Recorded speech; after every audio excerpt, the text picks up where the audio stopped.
What's going on with everybody? It's your boy Eric, aka Young God, coming to you live in the Pink Dungeon, giving it to you real raw rugged. And I'm back in here with another album review. This is Raphael Saadiq, Jimmy Lee.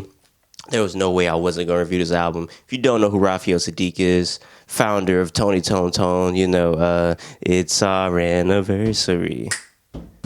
Anniversary, it's our anniversary. Yeah, yeah. It's our anniversary. Hey, anniversary. Then the niggas start breaking it down. It's our anniversary. Yeah, yeah. That nigga was his bag on this, man. Tomorrow will be it's our anniversary. Man, that song is amazing. But we finna get into this Jimmy Lee. Jimmy Lee is his brother who is addicted to heroin in the 90s. I'm not going to spoil it too much. I'll just tell it throughout this album as I break it down. View brought to you by Pizza Hut. Let's get straight into it, man. Sinner's Prayer. Now, this is a very, very dark intro. From the beat to him singing, everything is dark. Like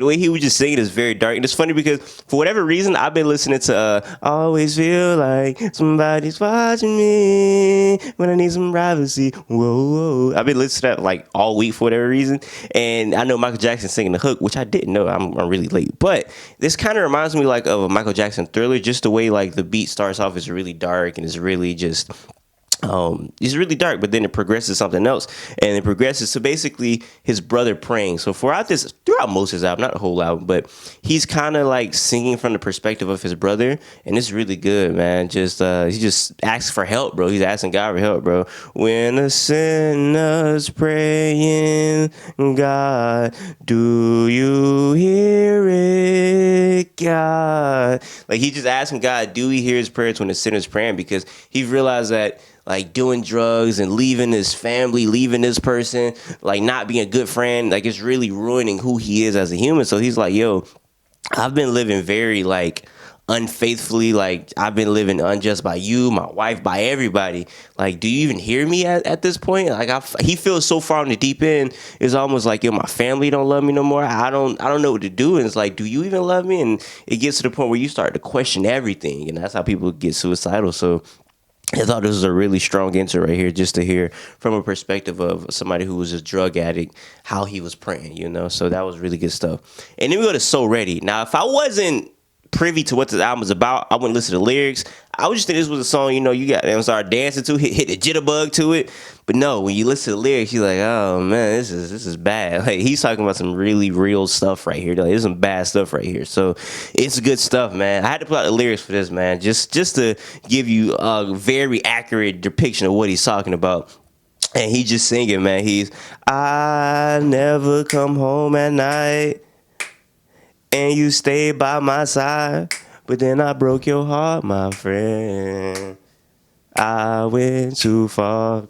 I'm ready, ready. So basically, he's talking about his wife, his old lady, basically leaving her for the drugs, and he like, you don't stay by my side, but still I'm breaking your heart because I'm hooked on these drugs, and I'm not even trying to get off. And when I try to get off, it just pulled me right back in. It's good stuff. I'm still out here living wrong. The drugs was too strong, but then I broke your heart, my friend. I went too far, man. Like that's powerful stuff. Then the next one, I'm still out here lying, but inside I'm dying, and then I broke your heart, my friend. I've been too far, man. It's crazy, bro. Like just to listen to what he's saying, because I've had people in my family addicted to drugs and ruin their life, bro. Like catch strokes and all type of stuff, and just listen to what he's saying is like, I'm out here lying, like saying I'm gonna do better, saying I'm gonna do this, and I'm trying to be this better person, but inside I'm dying. That could be a double entendre. I'm dying literally because these drugs are killing me, and I'm dying for my next fix. Like I'm saying I'm gonna do better, I'm gonna be off of it, but inside I'm dying to get the next fix. I'm dying actually, inside. Like it's killing my insides. Bro, this song is great, bro. And like I said, just as a song alone, like just take the lyrics out, his melodies, his voice, the beat. This is a really good song, bro. So ready, so ready, so ready. And then I broke your heart, my friend. I went too far. Man, that song now, man, this is one of my favorite songs on here, man. And just listen to what he's saying, bro. It's really sad stuff. So just listen to this. I'm like, man, this is a deep album, like off the second song. So I'm like, I already know I'm in for something. So then we go to track number 3, The World Is Drunk. Now, this song is based on my Jimmy Lee going to jail. I think he read some books, and the books was basically like, nigga, you too far off. But he got out trying to get back on a good pace. He couldn't do it though. Like, he ended up just being depressed and picking up alcohol at this point. So now, alcohol and drugs, and he was just kind of breaking down at this point right here, man. He's kind of like losing just everything. And then we go to Something Keeps Calling Me, which is the next song. Amazing song, bro. I love this hook. The Something Keeps Calling Me. I know the world is for me. Something keeps calling me. It's a great song, man. And then he's just basically talking about what people are saying. He's just saying, my kids say I won't ever come home again, and I know they right, at least for the night. So he keeps saying throughout this whole verse, my wife said that I will never love again, and I know she's right, well, at least for the night. My friends say that I'll be better off dead, and I know that's right, at least for the night. So he keeps saying at least for the night, and I'm assuming because tonight he finna get his fix. So he's like, yo, I know I probably won't come home, at least for the night, because I'm out here, looking for drugs. Maybe tomorrow I'll be good. But I would imagine that's how a lot of, drug addicts think. Like, yo, tonight, it might be my last night. I'm lost in it or whatever. So he can only speak for the night. It's not like niggas who are on drugs are thinking in the future. They're thinking about the present. So he's like, yeah, you're definitely right, at least for the night. And man, I just thought that was good stuff right there, man. It was really good handwriting, man. It was really good stuff, and it was really sad just to see that everybody around him, they like just disappointed, like they want to see him back. Definitely when he said his kids, like my kids say I won't be coming home again, and I know that's right, at least for the night. It's like, damn, bro. Like, you just sit back and think about that. Like, I think your kids is, when your kids think that about you, like, bro, it's to the point where it's like either you just kill yourself, because that's a very hard thing to take. Like, my kids don't think I'm gonna ever come home and see them again, or you just try to fix it and do what you do and get off of it. But that's very easier said than done. I mean, it's harder said than done, but. Or I don't know if I said it right the first time, but you get what I'm saying. But yeah, man, just Something's Keep Calling Me is very good stuff. And I guess that something is the drug. It just keeps calling him and he wants to stop. But when you hooked, man, it's just one of them things it's hard to get off of. And then we go to King's Fall. Man, this is a good song right here, man. This is very passionate, the way Raphael is singing. Still singing from Jimmy Lee perspective with the I want you to be my supplier, my provider, all those things. Basically, supplying, providing the drugs. Man, it's sad, man, to listen to this. It's the progression. Is a nigga went from praying to now he's falling. King's Fall. He was saying, like, once I was a regular dude like you, now I'm falling. So it's just sad to hear that, man. Like I said, being somebody who had close family members that went heavy on drugs and their life changed dramatically. So yeah, just to hear this is really good stuff right here, man. And then I'm Feeling Love. Man, another good song right here. Basically, he's not talking about feeling love from his wife, because at this point, I feel like he's far too down the path to even be thinking about, his wife at this point. He's so into the drugs. He's saying he's feeling love from the needle, from the heroin. He's so high. And this basically sounds like a song of a nigga like that was like in a high. Like, I would imagine a person that was in a heroin high, this is what the song would sound like, this is what it kind of reminded me of. And he said something that really stuck with me, because I feel like it's kind of loose back around at the end of the album. He says that he only has one needle, and he loves that one needle. Like, he doesn't switch it or anything. He just thugs it out with that one needle. And I think this song is amazing, man. The hook, I'm feeling love, love, love, love, love, love, love, love, love, love. I'm feeling love, love, love, love, love, love, love, love, love. Man, that's a good hook right there. And yeah, the way he can manipulate his voice with the somebody give me wine. I thought that was really cool. But yeah, man, this is basically him in his high phase right now. And he's just feeling love. He's feeling lethargic. That's what I hear people say when they do heroin. They just feel like they're on cloud nine. They're stuck. It kind of brings them down. And yeah, everything feels okay. And this is what I would imagine what he's going through, because I didn't even think about this, but King's Fall was a track before this, and he's feeling depressed. He's feeling like, yo, I'm falling, like it's over with. So then he hit that needle to feel better. So, man, like the way that we cope with things, just in general, people, definitely the black community. Self-medication has always been a thing in the black, well, not always, but it's been a thing for quite some time for black people to self-medicate themselves, because people don't want to face their problems or go to therapy because that's like some whole shit, or, you know, black men have to be strong, and you know what I'm saying, so they don't know how to do it, so they start doing heroin, they start doing crack, or they start doing drugs, they start doing pills, you know, and that's the way they try to cope with it, because drugs, for whatever reason, it's kind of almost like a more accepted thing, you know, nigga popping pills than going to therapy at this point. So it's just saying, definitely this in the 90s, you know, so this is definitely the time where, you know, it was booming, you know. It was definitely way less accepted to go to therapy if you had problems. So I don't even know why he started doing drugs, but that's just a general thing right there. But yeah, that was a really, really, really good song. Like I said, that hook, one of my favorite hooks on his album.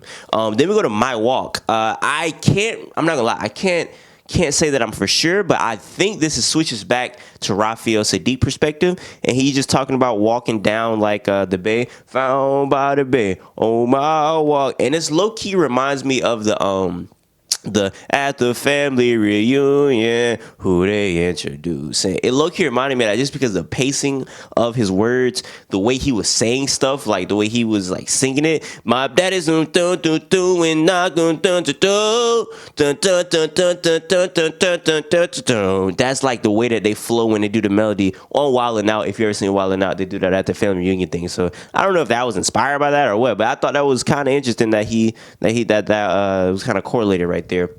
And he is talking about family. But yeah, man, this is basically, I want to say he's just taking a walk at the bay. And at first I thought he was saying that he seen his brother dead, and then that was going to be found at the bay, like he was found dead at the bay or whatnot. Not for sure if that's what that was, but yeah, this is basically a song. He was basically saying that his brother sold his horn. He started, you know, playing the saxophone or whatnot. I think it was saxophone. It was an instrument, and his brother sold it. And you know, Jimmy Lee was my mother's son. You know, he died on heroin. Found at the bay. And then you go to the next song. This is basically, I would say, to pick up right after he dies, almost like the funeral right here. And this is Belong to God, featuring Reverend E. Baker, man. This song right here, what is that funk right here? But this grandmama church right here, like little small intimate setting. This is good stuff right here, man. This is that my legs, my knees belong to. I messed up on the hook. I messed up on the beat, but you know, my knees, my thighs belong to God. My knees, my thighs belong to God. My whole body belongs to God. My neck, my bike. Hey, that's it. This is that fault right here. Y'all know I'm a sucker for some black gospel, and this don't sound like no 2019 millennial church where they got acoustic guitar, man. You bring a acoustic guitar, niggas, in the church, well, you might get beat with that acoustic guitar. Man, get that acoustic guitar in the church, man. This right here, all you need is a little piano, you know what I'm saying? You might get the electric guitar, you know what I'm saying? Get a little, but a good acoustic guitar, come on now, man. That ain't gospel right there, man. But this right here, this felt like 1954, you know what I'm saying? Reverend E. Baker, man, that was a good song right there. My neck, my back. Oh, belongs to God. My whole body belongs to God. That's good stuff right there, man. So yeah, this is basically, I would imagine, almost like a funeral song, basically saying that like my body belongs to God now. You know what I'm saying? It already belongs to God while I was on earth, but now it really belongs to him because I'm dead, you know? Like he owns everything. So that's how I took that right there. And then he kind of closes it out with Glory to the Veins featuring Ernest Turner, and he's basically talking about how he lost his brother to AIDS. And when I said remember the needle thing, was because I know that when you don't sterilize and clean a needle or whatever, you might share it with somebody and you can get AIDS from that. So I would imagine he using the same needle and not getting new clean needles that sterilize, that you could get AIDS from that. So I thought that stuck out to me. But yeah, Glory to the Veins was a very kind of almost like hopeless song. Like the way he was singing, the beat was just very just like muddy and just kind of dark. So yeah, I thought that was kind of a good way to close out that portion of the album, because the next songs kind of don't deal with Jimmy Lee directly, I don't think. Because then we go to Rikers Island. Rikers Island is basically saying, the jail. Like, it's a lot of niggas locked up in Rikers Island. Like, they verbatimly say there's too many niggas in Rikers Island, man. And I think this song is amazing. He kind of like got a choir in the back. This is a good song right here, man. Like, the way he was singing, and then you got the choir in the background. Too many niggas in Rikers Island. Why must it be, man? Too many niggas in Rikers Island. Why must it be? This is a good song right here, bro. Basically talking about, a lot of black people locked up in Rikers Island. And yeah, it's a really, really powerful song, man. When you can get a choir to execute something, man, like I said, bro, gospel music is the most purest form of black music. My favorite, man. It's really good stuff. But then we go to Rikers Island Redux. And Daniel J. Watts. Don't know who this brother is, but boy, he was talking, man. What'd he say? He said, America. What did he say? Mass production and mass incarceration. Epitome of huddled masses yearning to breathe free. The masses. Masses are the property of matter, regardless of the state. But it seems we don't matter until we property of the state, man. What else? What? Boy, I'll throw this microphone. I will throw this microphone right now. What? Man. Mass is the property of matter regardless of the state. But it seems we don't matter until we property of the state, bro. Listen here, boy. Listen here. Man, I don't know who gave this brother the pink slip, but he was on this thing. Whoa, he was slipping and sliding, man. Bro, what? That's crazy, because it's true, man. And what he say, but it seems like we don't matter until we property the state. And Massa still trying to trick himself into believing he picked cotton too. I will throw this microphone right now, man. What? Master still trying to trick himself that he was picking cotton too, man. Listen here, bro. Man, I don't even gotta explain what he talking about throughout this whole thing right now. But what he's saying, man, just straight spade lingo. He just talking, man.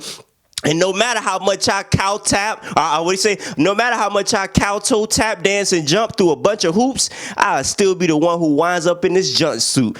I'll still be the one who wind up with the gun wounds. King had one dream, but it's still seen it won't come true. X had necessary means and a gun too. Nigga, what? Nigga, I just break my phone, nigga, what? Man, I'm done. I will bust one of my veins right now trying to talk about this right now, bro.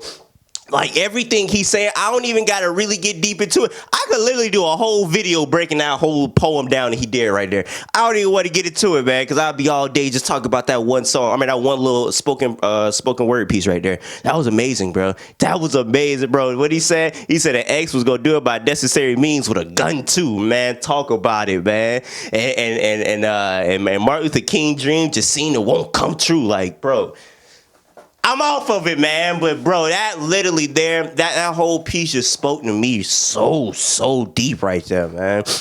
It hit. So yeah, that right there, I'm gonna try to interview that brother. I don't know what he do. I don't know if that's what he do for a living, but I'm gonna try to interview him before this year is out, man. Track number 11, Rear View featuring Kendrick. It's a great closer right here, man. Talking about your life being in the rear view. Kendrick saying, how do I please the world, but I'm not pleasing God?